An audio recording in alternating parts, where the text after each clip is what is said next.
Nos han mentido toda nuestra vida.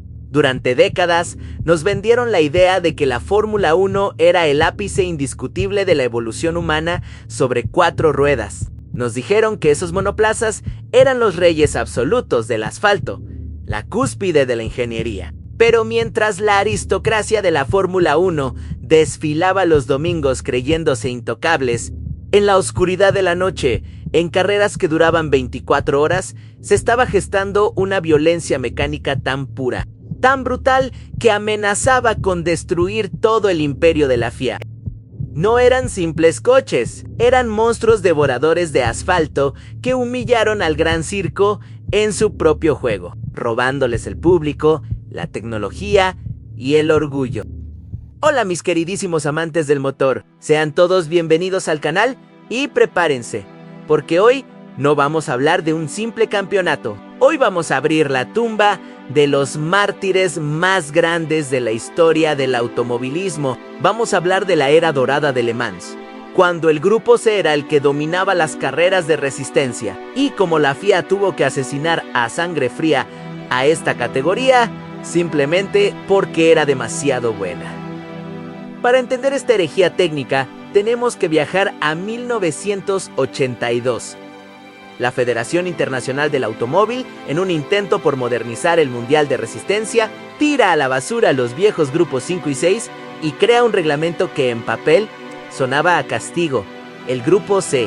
No les dijeron a los ingenieros qué motor usar, no limitaron la cilindrada, no prohibieron los turbos ni los motores rotativos. Les dieron libertad absoluta en la arquitectura, pero les pusieron una soga al cuello en cuanto a la eficiencia. Tenían un tanque de 100 litros y un máximo de 5 repostajes para completar 1000 kilómetros con el pedal a fondo. Piensa en esto por un segundo. Eso significa consumir unos 60 litros cada 100 kilómetros. Un BMW Serie 7 de hoy gasta unos 8 litros cada 100 kilómetros y esto gastaba casi 8 veces más, pero promediando velocidades superiores a los 240 kilómetros por hora durante 24 horas seguidas. Era una dieta de inanición. Era como pedirle a un levantador de pesas olímpico que ganara la medalla de oro habiendo comido solo una galleta. La FIA pensó que esto frenaría a los coches, que los haría lentos, aburridos y conservadores. Pero no entendieron la psicología de un ingeniero obsesionado.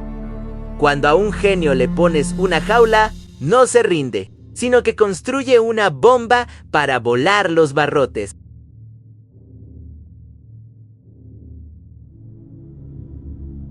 Por eso, mi querido hater de los eléctricos, prepara el café y ponte cómodo, porque hoy hay clases de ingeniería de la buena. Como no podían simplemente inyectar gasolina a lo bruto para ganar potencia, la guerra se trasladó al viento. Y aquí es donde la Fórmula 1 empezó a quedar en ridículo. Un Fórmula 1 contemporáneo, digamos un Brabham de 1986, pesaba apenas unos 540 kilos. Su motor turbo de 1.5 litros podía escupir 1300 caballos de fuerza en clasificación. Era una locura, pero aerodinámicamente, un monoplaza con las ruedas descubiertas es un desastre. Es, literalmente, empujar un paracaídas abierto contra un huracán. A pesar de tener 1300 caballos, sufrían horrores para superar los 340 kilómetros por hora en la recta de Monza. El aire para los monoplazas se convertía en un muro de hormigón. Ahora mira a los dinosaurios del Grupo C. Pesaban casi 900 kilos. Eran pesados, sí, pero los ingenieros de marcas como Porsche, Sauber y Jaguar aplicaron el efecto suelo a niveles enfermizos. Diseñaron canales Venturi en la parte inferior del chasis que medían casi 5 metros de largo. ¿Qué significa esto? Que mientras el Fórmula 1 dependía de alerones gigantes que frenaban el coche para no salir volando, el Grupo C generaba su agarre aspirando el coche contra el asfalto desde abajo.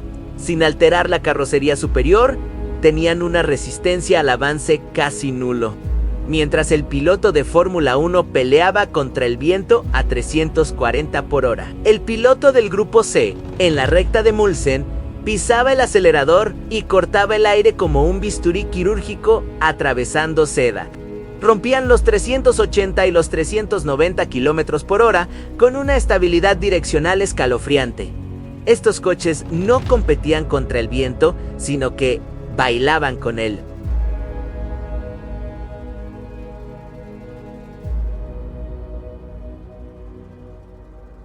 Y este dominio técnico se tradujo en la más grande pesadilla de Bernie Ecclestone y la FIA, ya que la gente se dio cuenta. A finales de los 80, un gran premio de Fórmula 1 en Europa, con todo su espectáculo y aristocracia, lograba meter a duras penas entre 80,000 y 120,000 espectadores. Nada mal, ¿verdad? Pero luego llegaba el fin de semana de las 24 horas de Le Mans, el templo del Grupo C. ¿Sabes cuántos peregrinos acudían a ver estas bestias? 450,000 personas. Piensa bien en ese número. Eran 450,000 almas vibrando en un bosque de Francia. Y no era solo Le Mans. En Fuji, en Spa-Francorchamps, el Grupo C metía más de 100,000 espectadores por carrera. El secreto de esta conexión visceral era simple y se llamaba identidad. En la Fórmula 1 veías a Williams, a Lotus o a McLaren, los cuales eran puros constructores de nicho. Pero en el Grupo C veías una guerra mundial de fabricantes. Veías a la marca de tu coche de calle, jugándose el prestigio a muerte a velocidades de casi 400 por hora.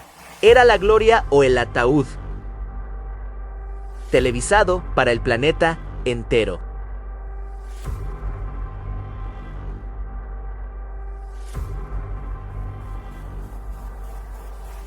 Pero hablemos de las máquinas, porque para entender el miedo de la FIA hay que mirar a los ojos a estos demonios cuando les quitaban las cadenas. Durante las carreras de 24 horas funcionaban en trim de carrera, cuidando la gasolina, pero en la sesión de clasificación las reglas de consumo no aplicaban, por lo que los ingenieros les quitaban el bozal, desconectaban las válvulas de descarga, multiplicaban la presión de los turbos y creaban motores diseñados específicamente para vivir una sola vuelta y morir en un charco de aceite glorioso. Tenías al Sauber Mercedes C9, una flecha plateada impulsada por un V8 biturbo de 5.0 litros en carrera, un caballero suizo que entregaba 720 caballos.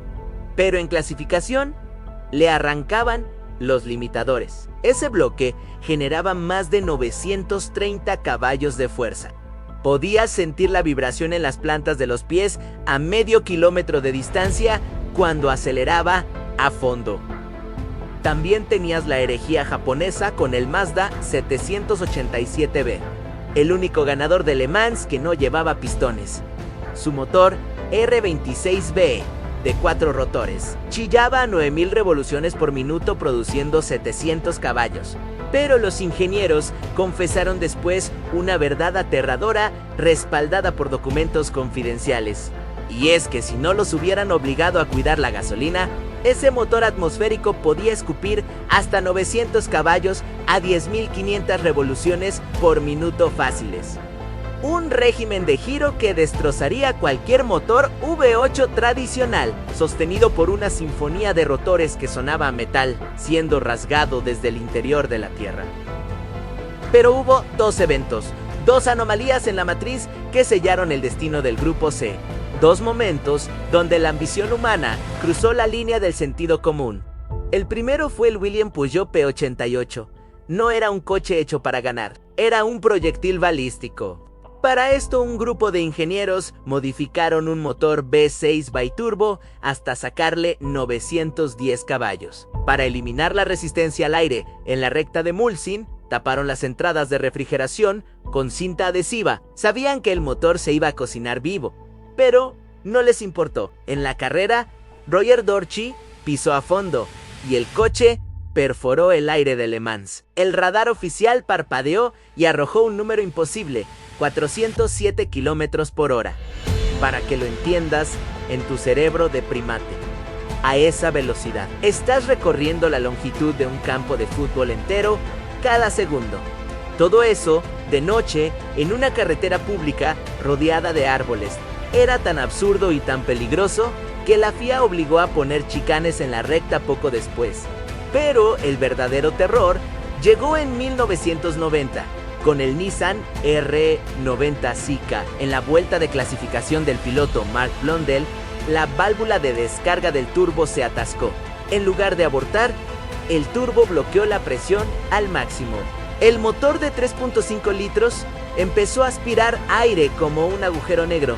En cuestión de segundos, la telemetría marcó a las ruedas traseras una cifra que no debería existir en un circuito de carreras de circuito cerrado: 1128 caballos de fuerza. Blundell no condujo ese coche, luchó por su vida contra él. Tenía 1128 caballos empujando 900 kilos. Cada vez que tocaba el acelerador, el coche intentaba asesinarlo, derrapando en tercera, en cuarta y en quinta velocidad a más de 300 por hora. El olor a embrague quemado y neumáticos carbonizados inundó el pit lane cuando Blundell cruzó la meta, marcando la pole position más esquizofrénica de la historia.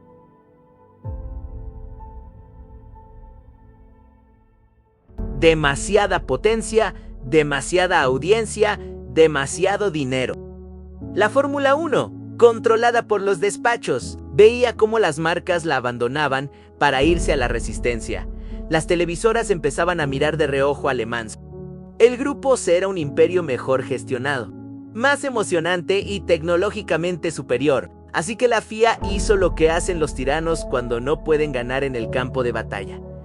Cambiaron las reglas para la temporada de 1991, bajo el pretexto de aumentar la seguridad y unificar tecnología. La FIA anunció que la regla dorada del consumo de combustible quedaba abolida. En su lugar, obligaron a todos los coches del Grupo C a usar motores de aspiración natural de exactamente 3.5 litros. Era exactamente la misma arquitectura de motores que usaba la Fórmula 1. Al imponer estos motores, los costos de desarrollo se multiplicaron por 10. Los motores de un Fórmula 1 vibraban demasiado para las carreras de 24 horas. Se rompían, eran absurdamente caros y requerían tecnología aeroespacial para mantenerlos vivos. Marcas como Porsche, que habían dominado con su Boxer biturbo, no podían justificar el gasto de diseñar un motor de Fórmula 1 desde cero solo para correr en resistencia. Una a una, las marcas se retiraron. Las parrillas pasaron de tener 40 coches a menos de 15. En 1993, el campeonato colapsó bajo su propio peso financiero, la FIA no compitió contra el Grupo C, le inyectó veneno y lo vio morir de hambre. Hoy, cuando vemos a la Fórmula 1 moderna debatir sobre cuántos milímetros debe medir un alerón o quejarse porque los neumáticos se desgastan, es imposible no mirar atrás con nostalgia. El Grupo C fue la última era de los titanes, una época dorada donde la ingeniería no estaba encadenada por políticos, sino impulsada por la obsesión.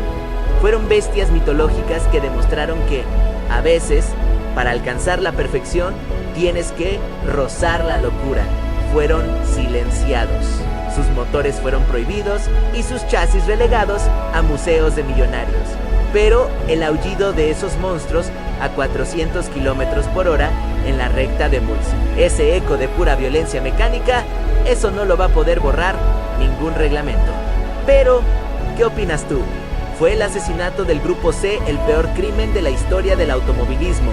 ¿O era necesario para evitar una tragedia segura? Déjame saber tu opinión en los comentarios. Sin más que decir, yo soy Oscar Molina de OEA Performance y nos vemos en la próxima bandera. A cuadros. Chao, chao.